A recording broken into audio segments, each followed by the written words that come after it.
पूर्व काल में चित्रभानु नामक एक शिकारी था। जानवरों की हत्या करके वह अपने परिवार को पालता था। वह एक साहूकार का कर्जदार था, लेकिन उसका ऋण समय पर ना चुका सका। क्रोधित साहूकार ने शिकारी को शिव मठ में बंदी बना लिया।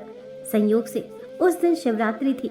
शिकारी ध्यान मग्न होकर शिव संबंधी धार्मिक बातें सुनता रहा। चतुर्दशी को उसने शिवरात्रि व्रत की कथा भी सुनी। शाम होते ही साहूकार ने उसे अपने पास बुलाया और ऋण चुकाने के विषय में बात की। शिकारी अगले दिन सारा ऋण लौटा देने का वचन देकर बंधन से छूट गया। अपनी दिनचर्या की भांति वह जंगल में शिकार के लिए निकला, लेकिन दिन भर बंदी गृह में रहने के कारण भूख प्यास से व्याकुल था। शिकार खोजता हुआ वह बहुत दूर निकल गया। जब अंधकार हो गया तो उसने विचार किया कि रात जंगल में ही बितानी पड़ेगी। वह वन में एक तालाब के किनारे एक बेल के पेड़ पर चढ़कर रात बीतने का इंतजार करने लगा। विल्व वृक्ष के नीचे शिवलिंग था, जो विल्व पत्रों से ढका हुआ था। शिकारी को इसका पता न चला। पड़ाव बनाते समय उसने जो टहनियां तोड़ी वह संयोग से शिवलिंग पर गिरती गईं। इस प्रकार दिन भर भूखे प्यासे से शिकारी का व्रत भी हो गया और शिवलिंग पर विल्व पत्र भी चढ़ गए। एक पहर रात्रि बीत जाने पर एक गर्भिणी हिरनी तालाब पर पानी पीने पहुंची। शिकारी ने धनुष पर तीर चढ़ाकर ज्यों ही प्रत्यंचा खींची, हिरनी बोली, मैं गर्भिणी हूँ, शीघ्र ही प्रसव करूंगी। तुम एक साथ दो जीवों की हत्या करोगे, जो ठीक नहीं है। मैं बच्चे को जन्म देकर शीघ्र ही तुम्हारे समक्ष प्रस्तुत हो जाऊंगी, तब मार लेना। शिकारी ने प्रत्यंचा ढीली कर दी और हिरनी जंगली झाड़ियों में लुप्त हो गई। प्रत्यंचा चढ़ाने तथा ढीली करने के वक्त कुछ बिल्व पत्र अनायास ही टूटकर शिवलिंग पर गिर गए। इस प्रकार उसे अनजाने में ही प्रथम प्रहर का पूजन भी संपन्न हो गया। कुछ ही देर बाद एक और हिरनी उधर से निकली। शिकारी की प्रसन्नता का ठिकाना न रहा। समीप आने पर उसने धनुष पर बाण चढ़ाया।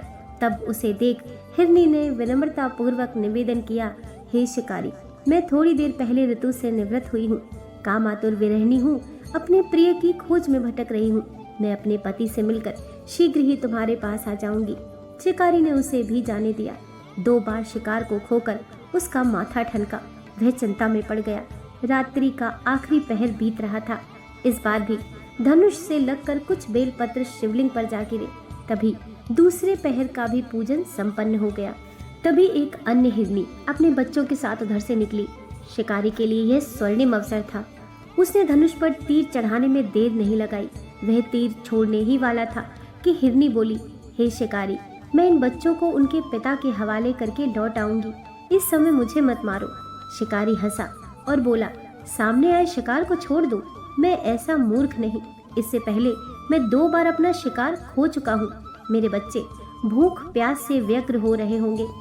उत्तर में हिरनी ने कहा, जैसे तुम्हें अपने बच्चों की ममता सता रही है, ठीक वैसे ही मुझे भी। हे शिकारी, मेरा विश्वास करो, मैं इन्हें इनके पिता के पास छोड़कर तुरंत लौटने की प्रतिज्ञा करती हूँ। हिरनी का दुख भरा स्वर सुनकर शिकारी को उस पर दया आ गई। उसने उस मृगी को भी जाने दिया। शिकार के अभाव में तथा भूख प्यास से व्याकुल शिकारी अनजाने में ही बेल वृक्ष पर बैठा बेल पत्र तोड़ तोड़ कर नीचे फेंकता जा रहा था। कुछ ही समय में एक हष्ट पुष्ट मृग उसी रास्ते पर आया। शिकारी ने सोच लिया कि इसका शिकार वह अवश्य करेगा। शिकारी की तनी प्रत्यंचा देखकर मृग विनीत स्वर में बोला, हे शिकारी, यदि तुमने मुझसे पूर्व आने वाली 3 मृगियों तथा छोटे छोटे बच्चों को मार डाला है, तो मुझे भी मारने में विलंब न करो, ताकि मुझे उनके वियोग में एक क्षण भी दुख न सहना पड़े। मैं उन हिरनियों का पति हूँ। यदि तुमने उन्हें जीवन दान दिया है, तो मुझे भी कुछ पल का जीवन देने की कृपा करो। मैं उनसे मिलकर तुम्हारे समक्ष उपस्थित हो जाऊंगा। मृग की बात सुनते ही शिकारी के सामने पूरी रात का घटना चक्र घूम गया। उसने सारी कथा मृग को सुना दी। तब मृग ने कहा, मेरी 3 पत्नियां जिस प्रकार प्रतिज्ञाबद्ध होकर गई हैं, मेरी मृत्यु से अपने धर्म का पालन नहीं कर पाएंगी। अतः जैसे तुमने उन्हें विश्वास पात्र मानकर छोड़ा है, वैसे ही मुझे भी जाने दो। मैं उन सब के साथ तुम्हारे सामने शीघ्र ही उपस्थित होता हूँ। शिकारी ने उसे भी जाने दिया। इस प्रकार प्रातः हो आई। उपवास, रात्रि जागरण तथा शिवलिंग पर बेलपत्र चढ़ाने से अनजाने में ही पर शिवरात्रि की पूजा पूर्ण हो गई। पर अनजाने में ही की हुई पूजा का परिणाम उसे तत्काल मिला। शिकारी का हिंसक हृदय निर्मल हो गया। उसमें भगवत शक्ति का वास हो गया। थोड़ी ही देर बाद वह मृग सब परिवार शिकारी के समक्ष उपस्थित हो गया ताकि वह उनका शिकार कर सके।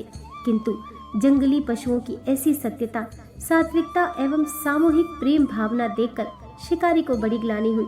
उसने मृग परिवार को जीवन दान दे दिया। अनजाने में शिवरात्रि के व्रत का पालन करने पर भी शिकारी को मोक्ष की प्राप्ति हुई।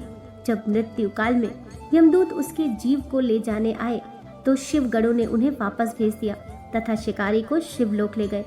शिव जी की कृपा से ही अपने इस जन्म में राजा चित्रभानु अपने पिछले जन्म को याद रख पाए तथा महाशिवरात्रि के महत्व को जानकर उसका अगले जन्म में भी पालन कर पाए। शिकारी की कथा अनुसार महादेव तो अनजाने में किए गए व्रत का भी फल दे देते हैं, पर वास्तव में महादेव शिकारी की दया भाव से प्रसन्न हुए। अपने परिवार के कष्ट का ध्यान होते हुए भी शिकारी ने मृग परिवार को जाने दिया। ये करना ही वस्तुतः उस शिकारी को उन पंडित एवं पुजारी से उत्कृष्ट बना देती है जो कि सिर्फ रात्रि जागरण, उपवास एवं दूध दही, बेलपत्र आदि द्वारा शिव को प्रसन्न कर लेना चाहते हैं। इस कथा में सबसे महत्वपूर्ण बात यह है कि इस कथा में अनजाने में हुए पूजन पर विशेष बल दिया गया है। इसका अर्थ ये नहीं है कि शिव किसी भी प्रकार से किए गए पूजन को स्वीकार कर लेते हैं अथवा भोलेनाथ जाने अनजाने में हुए पूजन में भेद नहीं कर सकते हैं। वास्तव में वह शिकारी शिव पूजन नहीं कर रहा था। इसका अर्थ ये भी हुआ कि वह किसी तरह के किसी फल की कामना भी नहीं कर रहा था। उसने मृग परिवार को समय एवं जीवन दान दिया जो कि शिव पूजन के समान है। शिव का अर्थ ही कल्याण होता है। उन निरीह प्राणियों का कल्याण करने के कारण ही वह शिव तत्व को जान पाया तथा उसका शिव से साक्षात्कार हुआ। परोपकार करने के लिए महाशिवरात्रि का दिवस होना भी आवश्यक नहीं है। पुराण में 4 प्रकार की शिवरात्रि पूजन का वर्णन है।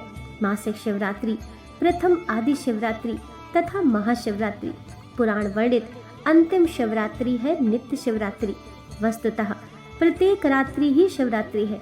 अगर हम उन परम कल्याणकारी आशुतोष भगवान में स्वयं को विलीन कर दे तथा कल्याण मार्ग का अनुसरण करें, वही शिवरात्रि का सच्चा व्रत है। ये कुछ 300 साल पहले की बात है। कर्नाटक के सुदूर दक्षिण क्षेत्र में अपनी वृद्ध माँ के साथ एक योगी रहते थे। उनकी माँ काशी जाना चाहती थी ताकि वह विश्वनाथ जाकर शिव की गोद में प्राण त्याग सके। इसके अलावा उसने अपने जीवन में अपने बेटे से कभी कुछ नहीं मांगा था। उसने कहा, मुझे काशी ले चलो, मैं बूढ़ी हो रही हूँ, मैं वहाँ जाकर मरना चाहती हूँ। योगी ने अपनी बूढ़ी माँ के साथ दक्षिण कर्नाटक के जंगलों से होते हुए काशी के लिए एक लंबी यात्रा शुरू की। व्रत होने के कारण उनकी माँ का स्वास्थ्य बिगड़ गया तो उन्होंने माँ को कंधे पर उठा लिया और जाहिर तौर पर कुछ समय पश्चात वह कमजोर महसूस करने लगा। उसके पास शिव से याचना करने के बजाय और कोई चारा नहीं बचा। उन्होंने याचना की, हे शिव, मुझे मेरे इस प्रयास में विफल मत होने देना। बस यही एक चीज़ है जो मेरी माँ ने मुझसे मांगा है, कृपया मुझे इसे पूरा करने दें। मैं इन्हें काशी ले जाना चाहता हूँ। हम वहाँ सिर्फ आप ही के लिए आ रहे हैं, कृपया मुझे ताकत दें। तब जैसे ही उन्होंने चलना शुरू किया तो पीछे से एक घंटी की आवाज़ सुनाई दी, जैसे कोई बैलगाड़ी आ रही हो। उन्हें धुंध से उभरती हुई एक बैलगाड़ी दिखाई दी जिसे एक बैल खींच रहा था, जो थोड़ा अजीब था क्योंकि एक बैल वाली बैलगाड़ी छोटे रास्तों के लिए होती है। जब सफ़र लंबा और जंगली इलाके से होते हुए हो तो हमेशा 2 बैल ही गाड़ी को खींचते हैं, पर जब आप थके हों तो ऐसी बारीकियों की किसे परवाह। गाड़ी नज़दीक आई पर वे चालक को नहीं देख पाए क्योंकि चालक लबादे में था और बाहर धुंध भी थी। मेरी माँ बीमार है, क्या हम आपकी खाली गाड़ी में यात्रा कर सकते हैं? उन्होंने कहा। अंदर बैठे व्यक्ति ने सिर हिला के हाँ कहा। वे दोनों गाड़ी में बैठ गए और बैलगाड़ी आगे चलने लगी। कुछ समय बाद योगी का ध्यान इस ओर गया कि जंगली रास्ता होने के बावजूद भी बैलगाड़ी बहुत आसानी से आगे बढ़ रही थी। तब उन्होंने नीचे देखा और पाया कि पहिए घूम नहीं रहे हैं। पहिए रुके हुए थे पर गाड़ी आगे बढ़ रही थी। तभी उन्होंने बैल की तरफ देखा और पाया कि बैल बैठा हुआ था पर बैलगाड़ी चल रही थी। तब उन्होंने चालक की ओर देखा और पाया कि वहाँ सिर्फ लबादा ही था। उसने अपनी माँ की ओर देखा। माँ ने कहा, अरे पागल, हम पहुँच गए, अब कहीं और जाने की जरूरत नहीं है, यही वो जगह है, मुझे अब जाने दो। इतना कहकर माँ ने शरीर छोड़ दिया। बैलगाड़ी और चालक सब विलीन हो गए। योगी अपने गांव लौट आया। लोगों ने सोचा, ये इतनी जल्दी लौट आया, ये अवश्य ही अपनी माँ को कहीं छोड़ कर आया है। ये उससे काशी नहीं ले गया। उन्होंने उसे पूछा, तुम अपनी माँ को कहाँ छोड़ आए? उसने उत्तर दिया, हमें वहाँ जाना नहीं पड़ा, शिव खुद आए थे हमारे लिए। क्या बकवास है, उन्होंने कहा। योगी ने उत्तर दिया, मुझे फर्क नहीं पड़ता कि आप क्या सोचते हैं, वो आए थे हमारे लिए और यही सच है। मेरा जीवन ज्योतिमय हो गया है, यह मैं अपने अंतर से जानता हूँ। अगर आप नहीं मानते तो ये आप जाने। तब उन्होंने पूछा, ठीक है, हमें कुछ ऐसा दिखाओ कि हम माने कि तुमने सच में शिव को देखा है और वे सच में तुम्हारे लिए आए थे। योगी ने कहा, मैं नहीं जानता, मैंने उन्हें नहीं देखा, मुझे सिर्फ एक लबादा दिखा। वहाँ कोई चेहरा नहीं था, वहाँ कुछ नहीं था, वे खाली था। अचानक सबने देखा कि वे खुद वहाँ नहीं थे, सिर्फ उनके कपड़े ही दिखाई पड़ रहे थे। वे दक्षिण भारत के महान संत बने। जहाँ भी वे जाते लोग उन्हें बिना चेहरे वाले योगी के रूप में जानते थे। दोस्तों, आशा करती हूँ आज की कथा आपको ज़रूर पसंद आई होगी। वीडियो पसंद आई हो तो लाइक कीजिए, चैनल को सब्सक्राइब कीजिए। मिलते हैं नेक्स्ट वीडियो के साथ।